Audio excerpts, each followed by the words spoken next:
After narcissistic abuse, a good beginning can create its own kind of fear.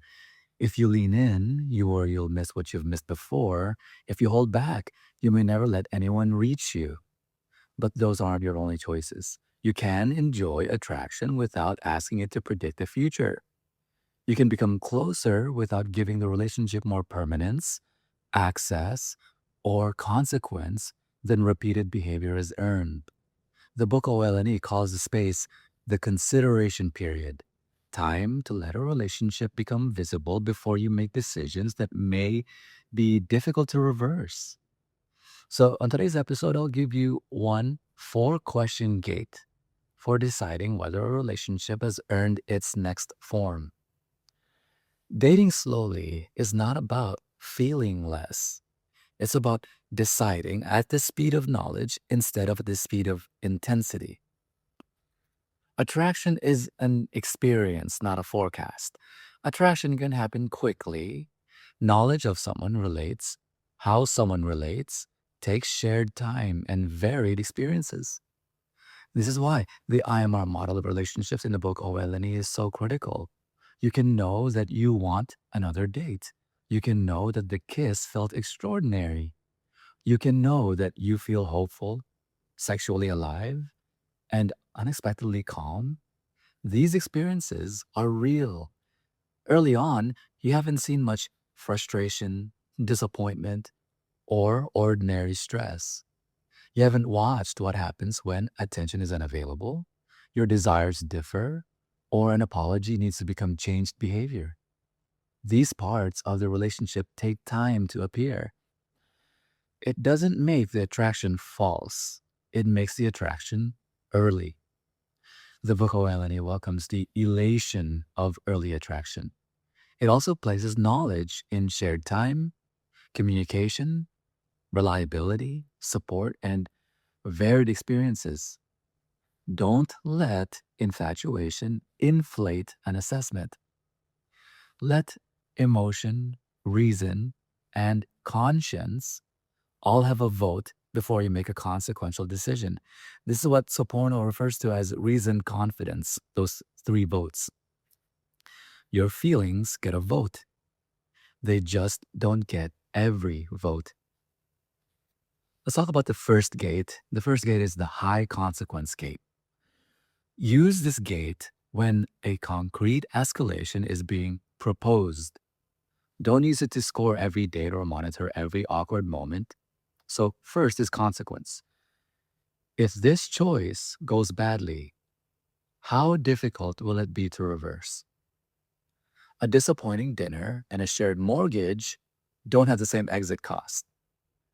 Neither do another date and leaving your job to relocate. The greater the cost, dependency, or difficulty of reversing the choice, the more relevant knowledge you need. I'll come back to that. Second, evidence. What behavior connected to this decision has become visible naturally? If you're considering a shared home, chemistry doesn't tell you how the other person handles money, privacy, chores, stress, sleep, conflict, or time apart. A wonderful vacation together doesn't show you all of that either. You need ordinary life that relates to the choice you're making. Third, repair. Have important concerns been discussed and has any promise change lasted? A good apology can be sincere. The next behavior tells you whether the person can do what the apology promised. Fourth is freedom. Can you say, not yet, without coercion, punishment, withdrawal, ridicule, or pressure? A person may feel disappointed by your pace. Disappointment is human. The question is whether your choice remains free while the disappointment is being expressed. If one answer is no or uncertain, that doesn't automatically mean the relationship should end. It means the particular escalation should wait. You also remain free to leave. You don't need a diagnosis, proof of motive, evidence of danger, or a documented pattern to decline another date or end contact. The consideration period creates no duty to keep observing someone. There is no universal timeline. 3 months isn't automatically enough. A year isn't automatically enlightened or wise. The useful question isn't how many days have passed. It's whether the experience you've shared is relevant to the decision in front of you. Here's why speed can feel so convincing. After narcissistic abuse, speed can feel familiar. In Vacnine's account of narcissistic shared fantasy, one partner can relate to an internal picture and pressure the real person to fit it. If your last relationship began that way, intense recognition may remind you of being assigned a role before you were truly known. That history doesn't make new excitement pathological. Quick chemistry and one intense weekend don't diagnose anybody. They also don't establish compatibility. Intensity is not compatibility. A promise tells you what someone intends. Capacity becomes visible when that intention keeps showing up through stress, disappointment, boundaries, and ordinary responsibilities. This is why the consideration period isn't a rejection of romance. It's a refusal to make intensity perform a job that belongs to knowledge. Let's say, for example, imagine Riley meets Morgan. The chemistry is immediate. Morgan communicates clearly, asks thoughtful questions, and remembers small details. Riley feels wanted without feeling chased. After several weeks, Morgan begins talking about how much easier life would be if Riley and Morgan shared a home. The idea is attractive. It would save money. Riley and Morgan could spend more time together. Riley's lease is ending soon, so the timing feels almost feels like an answer. But moving in would do more than increase closeness. It would affect housing security, finances, routines, privacy, and the difficulty of leaving. Riley uses the gate. Consequence. Moving out again could be expensive and destabilizing. What about evidence? Riley has seen Morgan on dates and during a weekend away, but not through much ordinary stress or shared responsibility. What about repair? There hasn't been a serious conflict yet, so Riley doesn't know what repair between Riley and Morgan looks like. What about freedom? Riley needs to find out whether not yet can be heard without pressure or shame or guilt. So Riley says, Morgan, I care about what we're building and I'm not ready to combine homes. I want to keep learning about how we work in ordinary life before I make a decision that with that much consequence.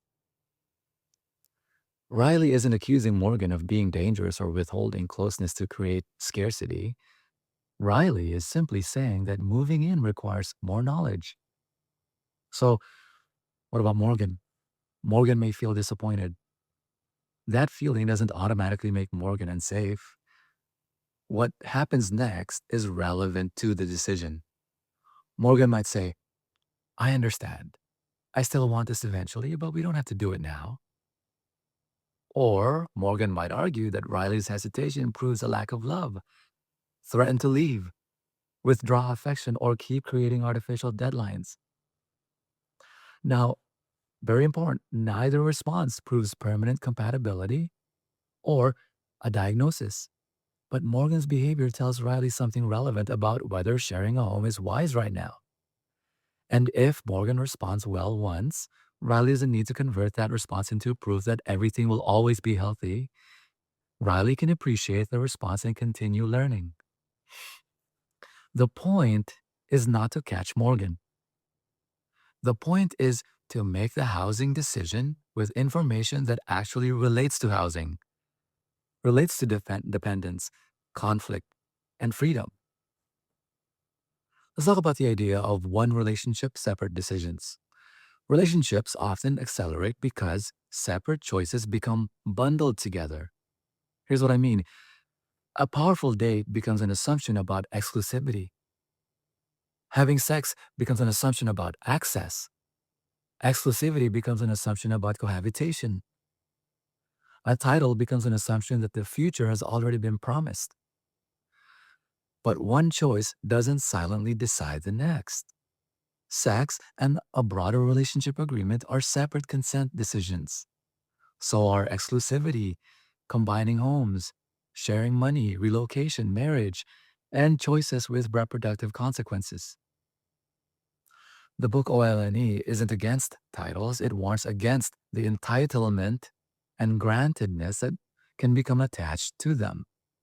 A title can describe an agreement without making attention, consent, access, or continued participation permanently granted. The consideration period keeps the question tied to the decision in front of you. Loving someone doesn't answer whether you know enough to share a home. Imagining forever doesn't answer what you're agreeing to now or what consequences come with it. Relationship researchers have proposed that cohabitation can create inertia for some couples by adding practical and financial constraints that make leaving harder. That doesn't make cohabitation unhealthy, it makes cohabitation consequential enough to choose explicitly instead of drifting into it haphazardly or subtly or whimsically. You can make one agreement without owing the next agreement. Clear pacing sounds like this: I want to keep seeing you, and I'm not ready to be exclusive. Or it could sound like this: I do want exclusivity, but I'm not ready to combine money or housing right now. Or it could sound like, I'm open to discussing relocation later, but I'm not making that decision while the relationship's still new. This clarity protects both people. The other person doesn't have to interpret slowness as hidden rejection, and you don't have to offer a commitment you haven't freely chosen just to preserve the connection.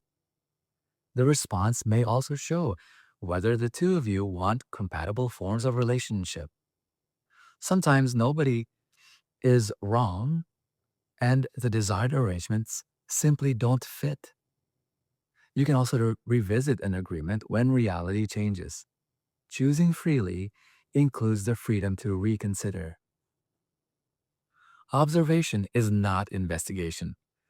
Dating slowly stops being useful if you turn it into surveillance. Don't search devices, stage tests, triangulate, manufacture jealousy, or keep a score of suspicious behavior.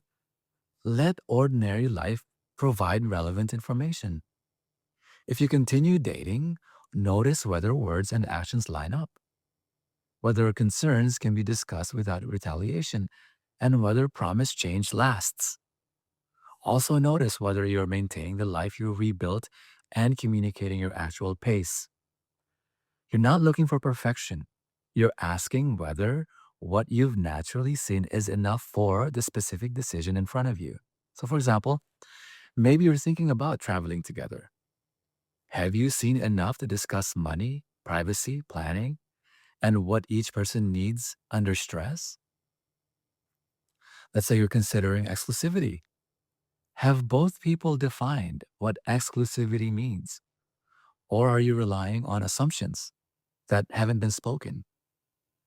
Maybe the questions: shared finances. Have you seen actual financial behavior?